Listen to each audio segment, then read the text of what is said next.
Salamo fa 7:20.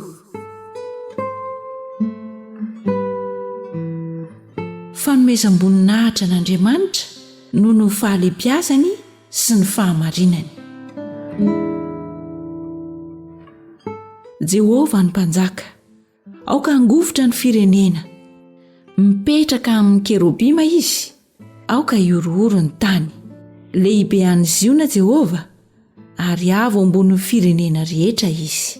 Aoka hiderany anaranao lehibe sy mahatahotra ireo, fa masina Jehovah. Ny herin'ny mpanjaka dia tirariny, ampitoerinao ny fahitsiny.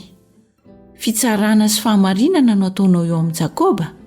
Manandrata ny Jehovah Andriamantsika ianareo, ka mianko-ofa eo amin'ny fitoeran-tongony, fa masina izy.